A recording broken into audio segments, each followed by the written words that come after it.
ማትስ ውስጥ ካልኩለስ ላይ ሊሚት የተባለውን ሐሳብ ሁላችሁም ታውቁታላችሁ። ሶ በዚህ ቪዲዮ ሊሚት ምን እንደሆነ እንዴት እንደሚሰራ ከአንዳንድ ስፔሻል ኬዞችና ከምሳሌዎች ጋር አብረን እናያለን። ፎሎና ላይክ አድርጉ፣ እንደዚሁም ለምታውቋቸው ተማሪዎች ላኩላቸው። ምሳሌ በምስሉ ላይ የምታዩት የኤክስ ስኩዌር ኳድራቲክ ግራፍ። እዚህ ኤክስ ስኩዌር የተባለው ፋንክሽን ላይ ወደ ሁለት እየተጠጋም በመጣን ቁጥር የፋንክሽኑ ዋጋ ምን እየሆነ ይመጣል የሚለው የሚመልስልን ዘ ሊሚት አዝ ኤክስ አፕሮች ቱ 2 ኦፍ ኤፍ ኦፍ ኤክስ ተብሎ ይጻፋል ማለት ነው።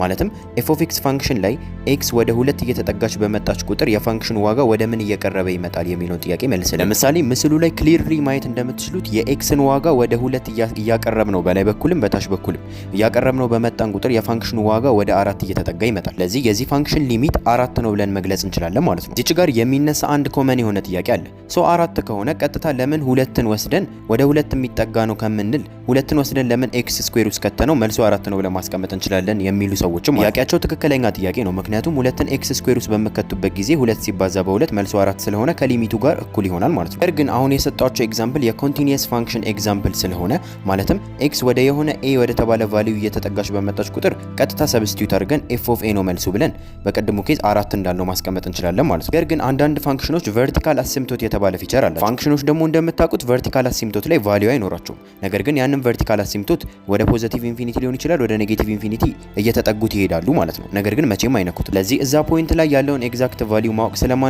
ነገር ግን ፋንክሽኑ እዛ ፖይንት ላይ እየተጠጋ በመጣ ቁጥር ያለውን ቫልዩ ግን ፕሪዲክት ማድረግ ወይም ደግሞ አፕሮክሲሜት ማድረግ እንችላለን ማለት ነው።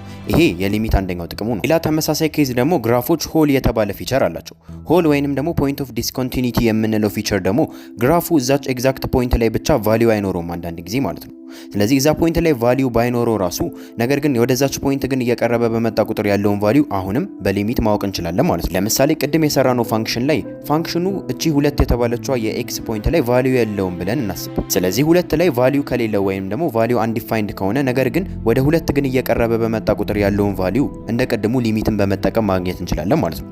ስለዚህ ኤግዛክት ፖይንቱን ባናገኘው እንኳን ወደዛች ፖይንት እየተጠጋም በመጣን ቁጥር ያለውን ቫልዩ አፕሮክሲሜት ማድረግ እንችላለን። ሌላ ሁላችሁም እንደምታውቁት ቁጥሮች ማለቂያ የላቸውም። ስለዚህ ወደ ፖዚቲቭ ኢንፊኒቲ እና ወደ ኔጌቲቭ ኢንፊኒቲ ሳናቋርጥ ስንሄድ ያ ፋንክሽን የዛ ፋንክሽን ግራፍ ሊሆን ይችላል የፋንክሽኑ ቫልዩ እንዴት ነው ቢሄቭ የሚያደርገው ቫልዩስ እንዴት እየተቀያየረ ይመጣል የሚለውን ነገርም ሊሚትን በመጠቀም ማግኘት እንችላለን ማለት ነው። ለምሳሌ አሁን ያየናቸውን ኬዞች በጥያቄ መልክ ስናያቸው ኤክስ ማይነስ 1 ሲካፈል ለኤክስ ስኩዌር ማይነስ 1 የተባለ አንድ ኤፍ ኦፍ ኤክስ ፋንክሽን አለን እንበል። የስረኛውን በዲፍረንስ ኦፍ ስኩዌርስ ሜተድ ፋክተራይዝ ማድረግ እንችላለን። ፋክተራይዝ ስናደርገው የምታዩትን ይሰጠናል። ሶ ከላይና ከታች ሁለት ተመሳሳይ ፖይንቶችን ስላገኘን ኤክስ ማይነስ 1ን እናጣፋለን ማለት ነው። አጣፋ ነው በኋላ ከስር ማየት እንደምትችሉ ዲኖሚኔተሩን 0 ሊያደርገው የሚችለው ኤክስ ፕላስ 1 ስለሆነ ማለት ነው። ኔጌቲቭ 1 ነው 0 የሚያደርገው።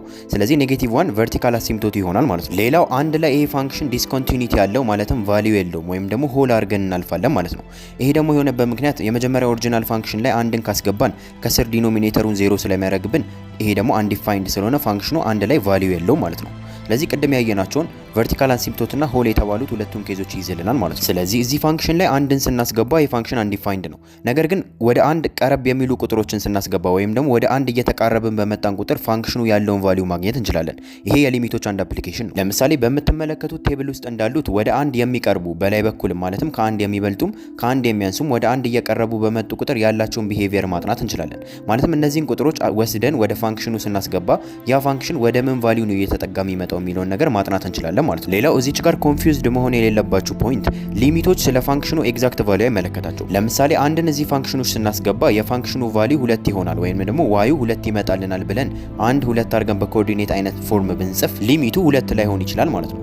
ግዴታ ከፋንክሽኑ ኤግዛክት ቫልዩ ጋር መመሳሰል የለበትም። እያጠናን ያለነው ፋንክሽኑ ወደዛች ስፔሲፊክ ኤክስ ቫልዩ አፕሮች እያደረገ ሲመጣ የሚኖረውን የዋይ አውትፑት ነው ማለት ነው። ሶ ለአሁኑ ጥያቄ ማየት እንደምትችሉ መልሳችን 0.5 ነው ማለት ነው። ወደ አንድ አካባቢ ያሉ ቁጥሮችን በወሰድን ቁጥር ወደ አንድ እየተጠጋን በመጣን ቁጥር የኤፍ ኦፍ ኤክስ ቫልዩ የመልሳችን ቫልዩ ወደ 0.5 እየተጠጋ ይመጣል ማለት ነው። አሁን ለመሳል ትንሽ ከበድ ያለ ፋንክሽን እንወስዳለን። ኤፍ ኦፍ ኤክስ እኩል ይሆናል ሳይን ኤክስ ሲካፈል ለኤክስ የሚለውን ግራፍ በምንስልበት ጊዜ ማየት እንደምትችሉት የሳይን ግራፍ ስለሆነ ኦሲሌት የሚያደርገው ማለትም የሚሽከረከረው በኔጌቲቭ 1 እና በ1 መካከል ነው። እዚህ ፋንክሽን ላይ ኤክስ ወደ 0 እየቀረበች በመጣች ቁጥር የፋንክሽኑ ዋጋ ምንድነው ነው የተባለው። ከዚህ በፊት እንደሰራ ነው ቀጥታ 0ን ሰብስቲዩት እናድርግ ብንል የማይቻል ነገር ነው። ምክንያቱም ሳይን 0ም 0 ነው። ከዛ በኋላ ለ0ም ስለምናካፍል አንዲፋይንድ ይሆናል ማለት ነው። እዚህ ፖይንት ላይ ማለትም ፋንክሽኑ 0ን ስናስገባ ያለው 0/0 የተባለው ፖይንት ላይ ፋንክሽኑ ምን እያደረገ እንደሆነ ማወቅ አንችልም። ኮንፊውዚንግ የሆነ ፖይንት ነው ማለት ነው። ስለዚህ ልክ እንደቀደሙ ቴብል በመስራት ወደ 0 እየቀረብን በመጣን ቁጥር ያለውን ቫልዩ ለማግኘት ከ0 ትንሽ አነስ የሚሉና ከዜሮ ደግሞ ትንሽ በለጥ የሚሉ ቁጥሮችን በመውሰድ ኢቫሉዌት እናደርጋለን ማለት ነው። ማየት እንደምትችሉ 0.8 0.9 0.99 እያለ ወደ 1 ነው በሁለቱም አቅጣጫ የሚጠጋው። ስለዚህ ይሄ ፋንክሽን ወደ 0 እየተጠጋ በመጣ ቁጥር የኤፍ ኦፍ ኤክስ የፋንክሽኑ ቫልዩ ማለት ነው ወደ 1 እየቀረበ ይመጣል ማለት ነው። ስለዚህ የዚህ ፋንክሽን ሊሚት 1 ነው ብለን ኮንክሉድ ማድረግ እንችላለን ማለት ነው። ቅድም ቢሆን የፋንክሽኑን እዛ አካባቢ ያለውን ባህሪ አናውቀውም ነበር። አሁን ግን በሊሚትን በመጠቀም ማለት ነው ፋንክሽኑ እዛ አካባቢ ያለውን ቫልዩ 1 ነው ብለን ማወቅ እንችላለን በምታዩት መልኩ ማለት ነው። ስለዚህ ይሄ የሊሚቶች ሌላኛው አፕሊኬሽን ይሆናል ማለት ነው።